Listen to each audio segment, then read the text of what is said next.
solo learning. So the point is that, see, the point is that we all follow more like a herd mentality.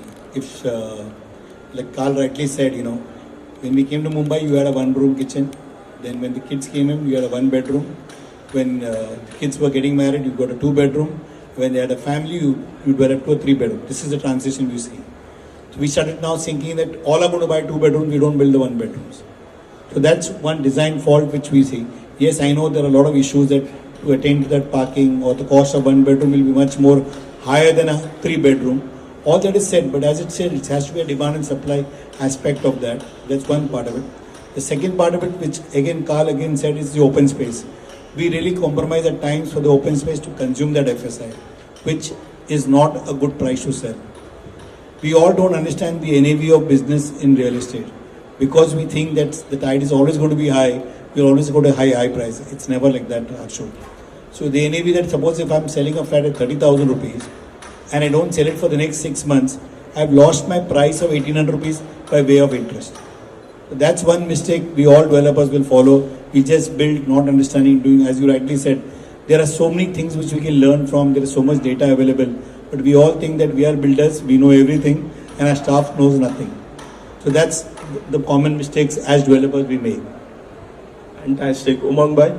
Yeah, I think in the greed of getting more built-up area and FSI, we should never compromise the height and the volume of the apartment. Amazing. Most of the developers who have done 9 feet 6 inch ceiling heights, and person like Carl, when he puts up his hand, is going to touch the fan. So the classic 2.9 meters. But I'll interrupt Mumbai. You need to come to Parla, then you can't put your finger up. So even in the civil aviation restricted heights, the developer has to be compromising one floor, but don't compromise height. This is the learning which we always look forward to. Secondly, please don't give too much of tower parkings and robotic parkings. This is a very different ball game. People want convenience in the morning.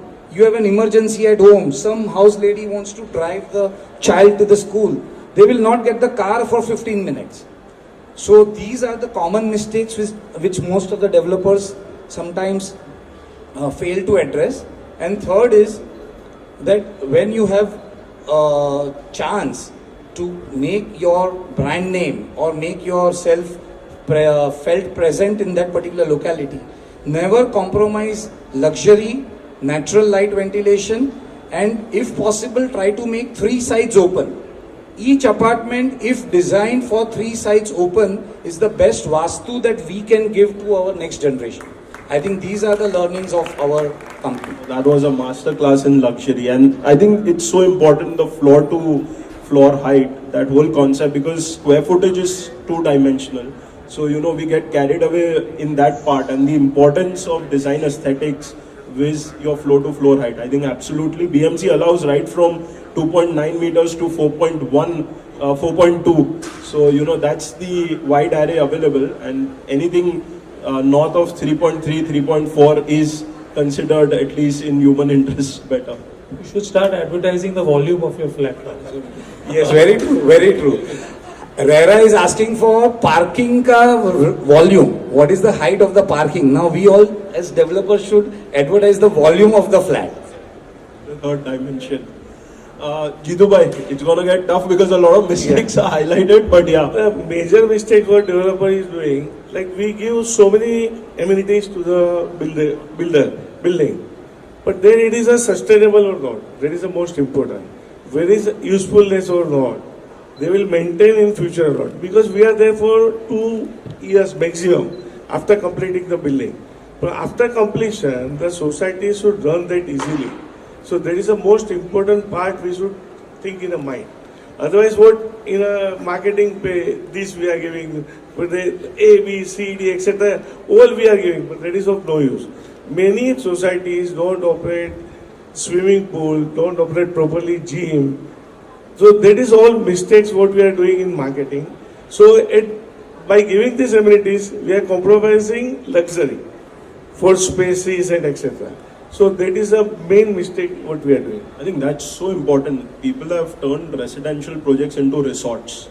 So The problem is that, not only your maintenance is going to jump up, because you won't understand whether you are living on outright basis or on rent, because that's how high maintenances have gone up. And second, of course, these become maintenances for the pets and for the flora and fauna around rather than the humans living in there.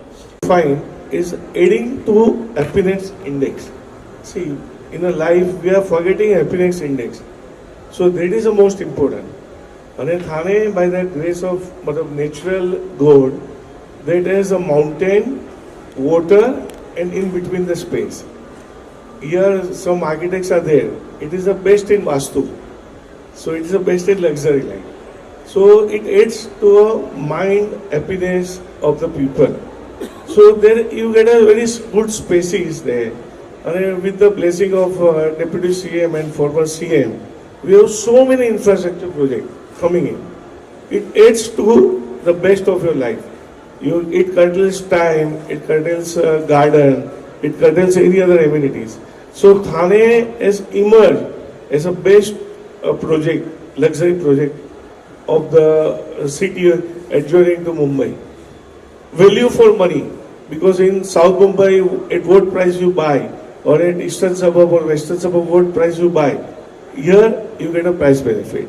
The more luxury, if there is a parking issue there, in Matunga or in western suburb or in Valkeswar when you build, there is always a problem of parking, openness. Here you get everything for your children, for yourself, for your elders, like parents.